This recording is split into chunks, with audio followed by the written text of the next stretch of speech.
Perhaps the most popular children's book ever written, Alice in Wonderland is present throughout every aspect of our lives, be it in art, entertainment, science, language, fashion, or food.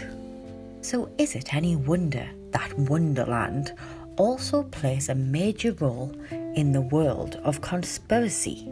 So much so that the rabbit hole analogy seems almost impossible to escape. Over the years, Lewis Carroll and his beloved stories have attracted their own fair share of conspiracy, and that's why I've put together this list of 5 Alice in Wonderland related conspiracies. Number 1. Alice in Wonderland is about drugs. One of the most commonly known Wonderland conspiracies is the idea that all of Alice's experiences in Wonderland are related to various types of drug use. The idea became a visual reality during the 60s Summer of Love. Jefferson Airplane released White Rabbit in 1967, implanting an acid-laced twist to the tale and giving new meaning to the Dormouse's line. Other popular musicians of the era also drew inspiration from Carroll's work. The Beatles frequently combined Looking Glass themes with psychedelia, as in I Am the Walrus and Lucy in the Sky with Diamonds, thus creating another connection between Alice in Wonderland and LSD. A 1968 short animation called Curious Alice was produced by the National Institute for Mental Health, which took the analogy even further, giving specific characters specific habits. The caterpillar is a pothead, the March hare is hooked on amphetamines, the hatter LSD, the dormouse is into sleeping pills, and the playing cards prefer heroin. The film was shown to children to warn about the dangers of narcotics. However, the trippy avant-garde nature of the piece might act more of an advertisement than deterrent. Some theorise it was Disney who began the drug analogy back in their 1951 classic. But let's just examine the general story. Alice is bored and sleepy, but her curiosity peaks after following a white rabbit. Some suggest this is a metaphor for snorting cocaine or other powdered narcotic, as it wakes her up and transports her into unknown territory. After this, she consumes mysterious food and drink, which seriously alters her perception, warping time and space and occasionally causing uncontrollable fits of emotion. Mescaline, acid, or other psychedelics are suggested as the products of her consumption. Then, of course, there's the caterpillar with his hookah and knowledge of the magical mushroom upon which he sits. If nothing else, the hatter is definitely hooked on caffeine. Number 2. Lewis Carroll was a paedophile. Lewis Carroll's relationships with children, particularly young girls, have been highly speculated upon over the years, despite the fact that there has never been any accusations of abuse. The direct opposite, in fact. His child friends spoke very highly of him, and many remained friends with him throughout their adult lives. Numerous letters show playful correspondence, offering guidance and advice. So where did these rumours come from? As many of you already know, Lewis Carroll was actually called Charles Ludwig Dodgson. Carroll was the pen name he used when writing children's stories. However, this was never his major profession. Dodgson was a skilled maths professor at Christ Church College and Oxford University. This is where he first met a girl called Alice Liddell, the daughter of the head of the college, who lived there with her brother and 2 sisters. The whole family became close to Dodgson, particularly the 3 girls. And it is on one outing that he spent with the trio sailing along the Thames that the story of Alice and her adventures in Wonderland all began. He recited a story similar to the one we know and love today, and, after much persuasion from Alice, wrote the story down and gave it to her as an early Christmas present in November of 1864, complete with 37 hand-drawn illustrations. By 1865, the story had almost doubled in length and went into print with artwork by John Tenniel, fast becoming a hit with young and old alike. Even Queen Victoria became a Wonderland fan. Contact between the Littles and Carol suddenly ceased in 1863, and some believe it was because Carol wanted to marry the then 11-year-old Alice. They also believe this is the reason why several volumes and pages of the diaries Carol kept are now missing. There is no evidence to support this claim, however, and as a dean of the college, Carol was not allowed to marry. Also, as dreadful as this sounds, it is important to note that during this period, the legal age of consent was just 12 years old.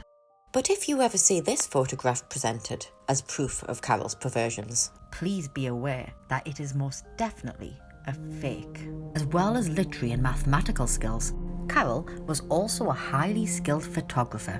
He took photographs for over 2 decades and even had his own studio, attracting many prominent figures, but it would seem that he had a particular fondness for photographing and illustrating young girls. Not just the little children, but like the Littles, they were always upper class. Sometimes the children stood or lay down provocatively in states of undress, and some were even fully nude. This might sound shocking, but photographing nude children was an acceptable thing at the time. Some Victorian Christmas cards even depict naked children, as they were looked upon as pure, angelic, cherub-like creatures. By today's standards, many are controversial to say the least, and with over 2/3 of Carol's negatives being deliberately destroyed, we are all left wondering what it is he did not want us to see. Number 3. The Alice stories are full of occult ideas. The story of Alice is a little bit twisted, but some claim that the books are packed full of occult imagery and ideas. Could there be any truth in these seemingly outlandish claims? As mentioned earlier, Carol supposedly first told the story whilst rowing down the Thames with the little girls, more specifically in a stretch of the river called Isis, named after the Egyptian goddess.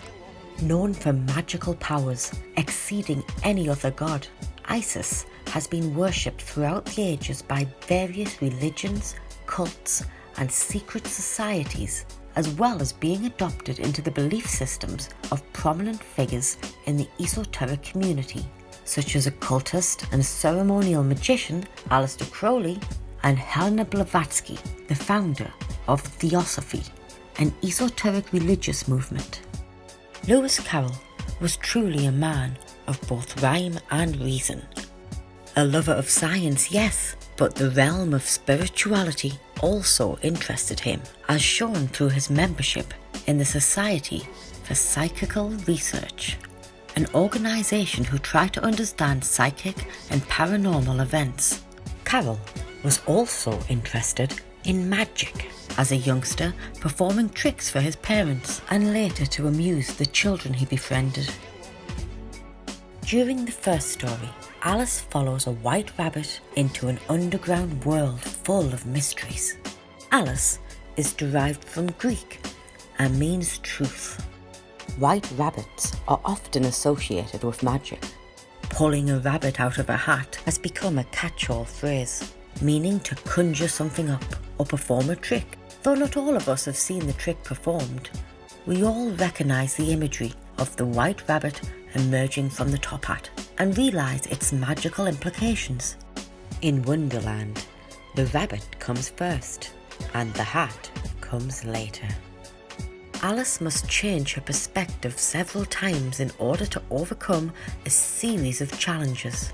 This could be viewed as an initiation process in which she alters her state of consciousness by consuming mysterious liquid and food, allowing her to experience both the microcosm and the macrocosm, and she soon realises that chaos and disorder reigns in every realm. As above, so below. Some have compared these eat me, drink me moments with the Holy Communion, where the blood/spirit and the body/matter are symbolically received. Occultists throughout the ages have attempted to communicate with the forces of nature as well as engaging in activities aimed at warping time and space. During the tea party scene, we find out that the Queen of Hearts accused the Hatter of killing time, and because time is a he and not an it, the Hatter and time quarrelled, and he's been stuck at 6 o'clock ever since. Tea time. I dare say you never even spoke to Time. Now, if you only kept on good terms with him, he'd do almost anything you like with the clock. We see similar ideas in Through the Looking Glass, particularly with the White Queen. One's memory works both ways. Mine only works one way. I can't remember things before they happen. Oh, it's a poor sort of memory that only works backwards. Published in 1871, 6 years after the original, Through the Looking Glass begins with Alice talking to a black kitten and a white kitten, and then venturing through a thin veil into a hidden reality. This is reminiscent of the High Priestess card in the Tarot, who represents the divine feminine, intuition and sacred knowledge, and stands between a black pillar and a white pillar, representing duality. There is also a veil present, which represents the separation of the conscious and unconscious realms. The High Priestess is connected to the goddess Isis, which is where it all began.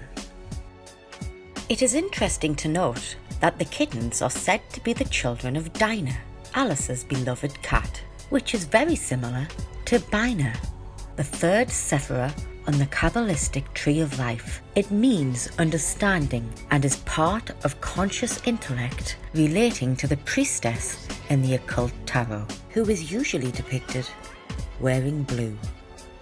Bina is likened to a palace of mirrors, and Aleister Crowley's Liber 777 associates Bina with Isis.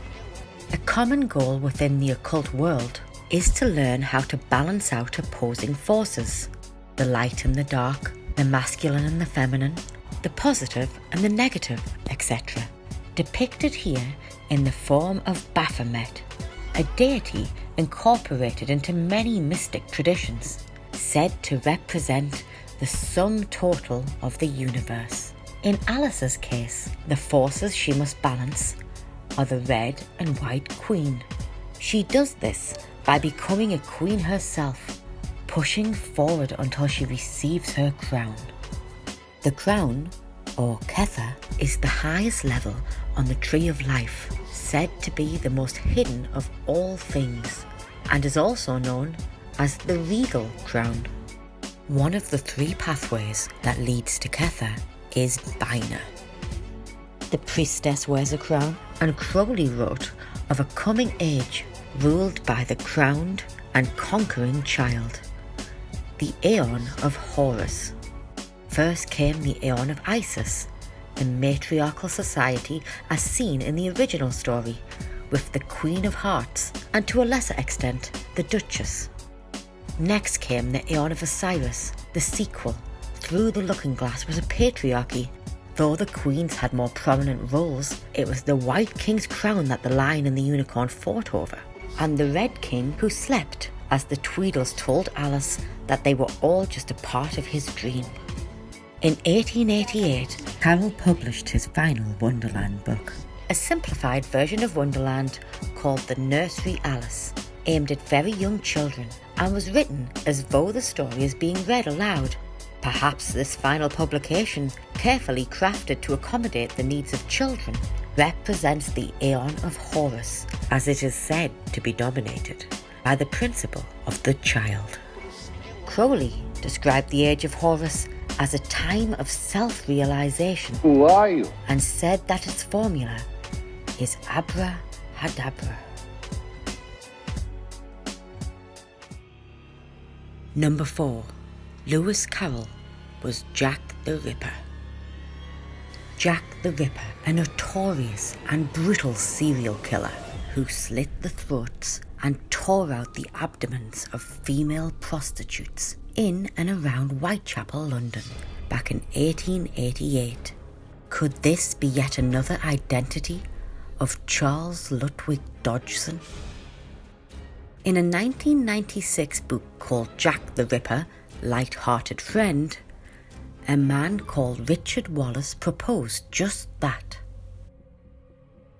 It is true that Lewis Carroll was alive and living in London whilst the Ripper was active, but it has been reported that during the time period when 4 of the murders were committed, he was vacationing with his child actress friend Isa Bowman.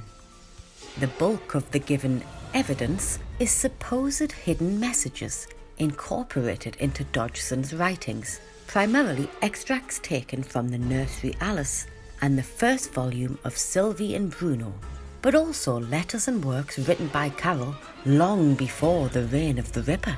He claims they contain anagrams that reveal the truth behind the crimes. Dodgson loved wordplay, shown often in his work. However, these so-called anagrams are poorly formed, and some even have to have letters added or removed in order for them to work, which completely misses the point and is not fitting for a perfectionist such as Dodgson. Wallace gives the following example. It is taken from the Jabberwocky, and this particular extract was first published in 1855, 33 years before the murders took place. "'Twas brilling and slithy toves did gyre and gimble in the wabe, all mimsy were the borogoves, and the momraths outgrabe." Mix up the letters and Carroll's secret message is purportedly revealed.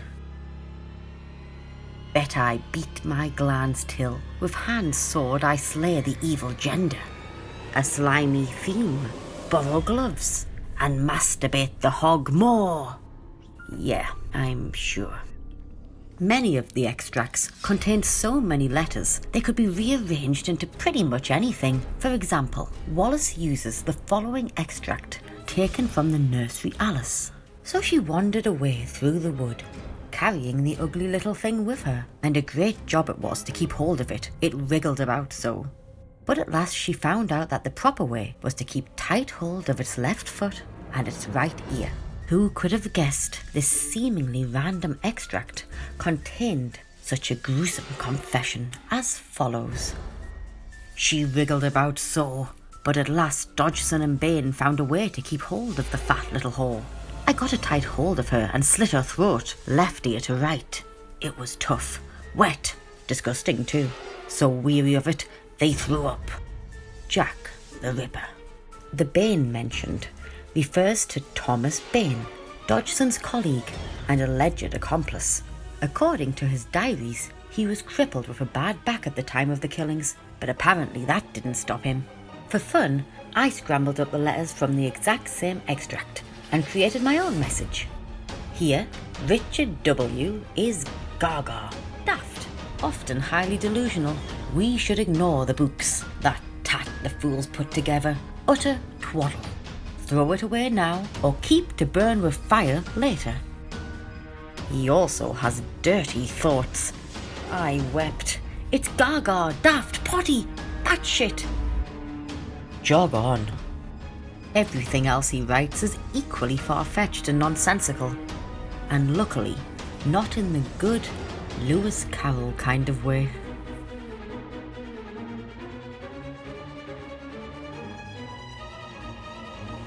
Number 5.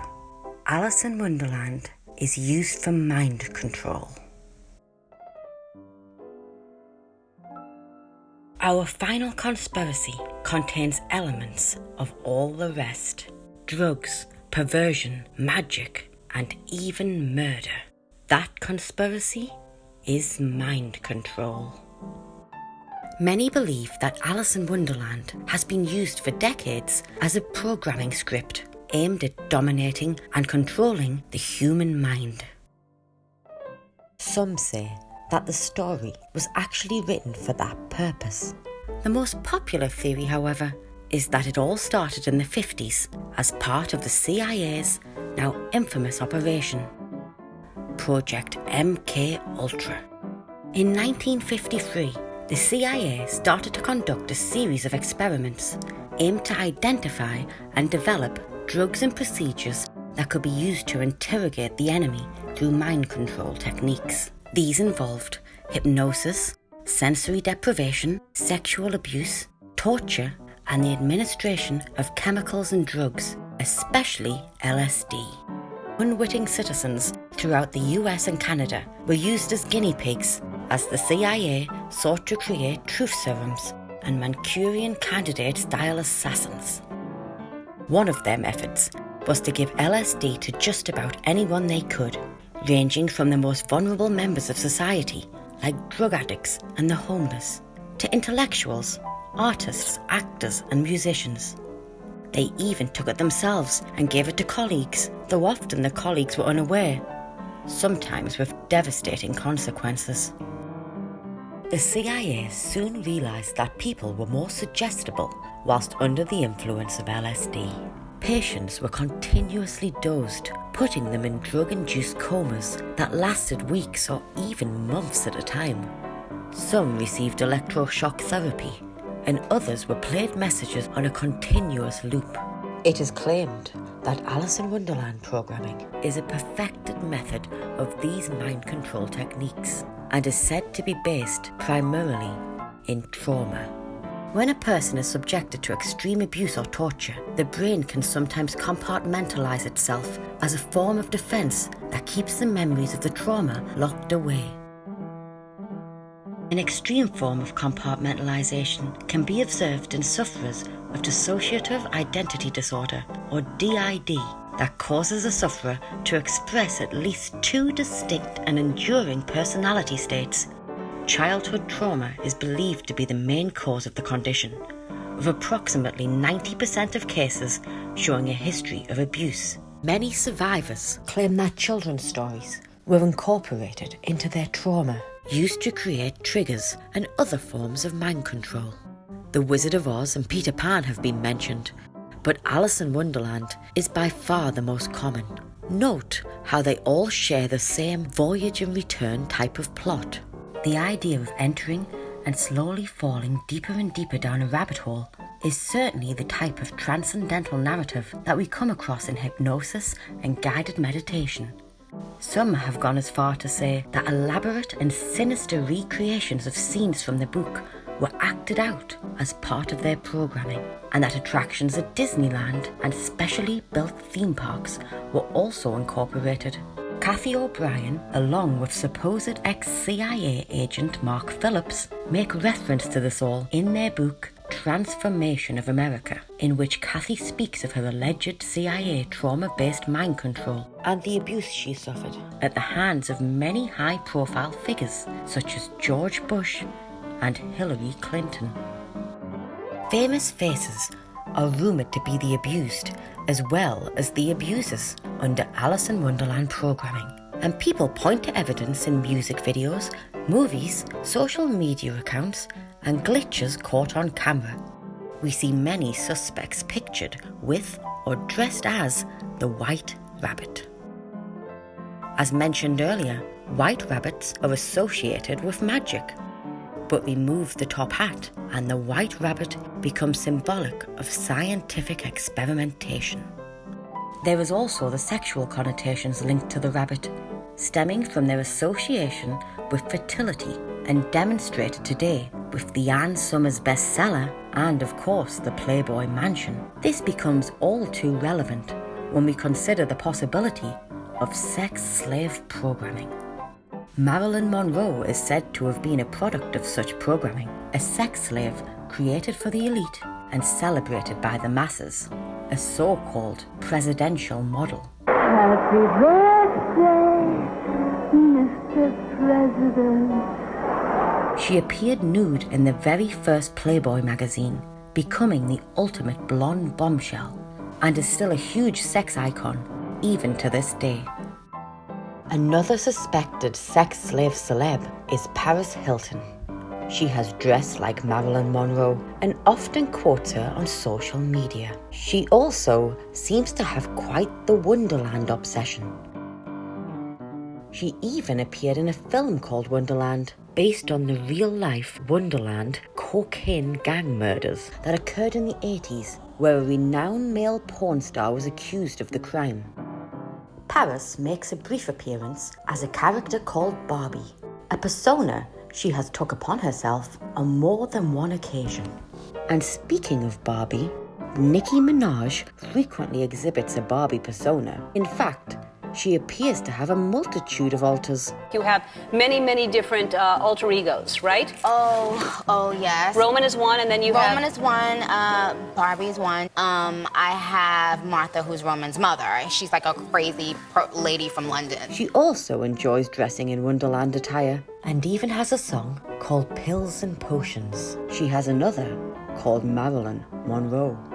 Brian Walker transformed himself into Marilyn Manson by merging Marilyn Monroe with notorious cult leader Charles Manson. His album, Eat Me, Drink Me, featured Wonderland-themed tracks, such as Are You the Rabbit? The track, Heart-Shaped Glasses, is a nod to Stanley Kubrick's adaptation of Lolita, the story of a middle-aged professor who becomes obsessed with a 12-year-old girl. Manson expresses how closely he relates to what he views as Carol's tortured soul and the splitting of his personality.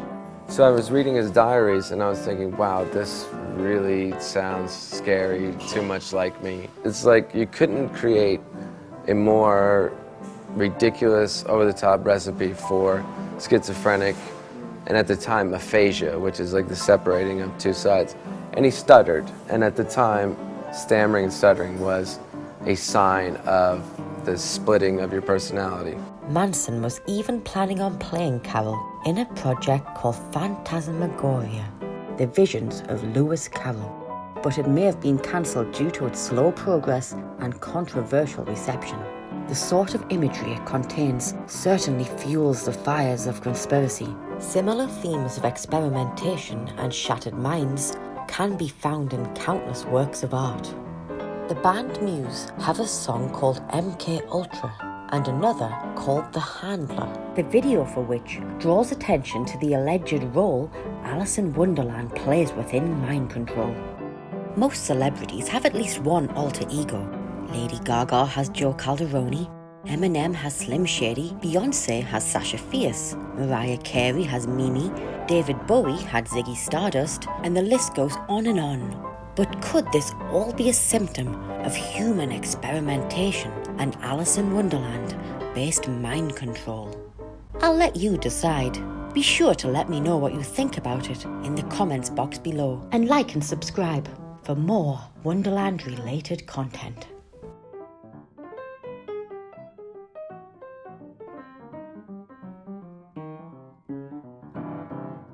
Clinical psychology tells us arguably that trauma is the ultimate killer.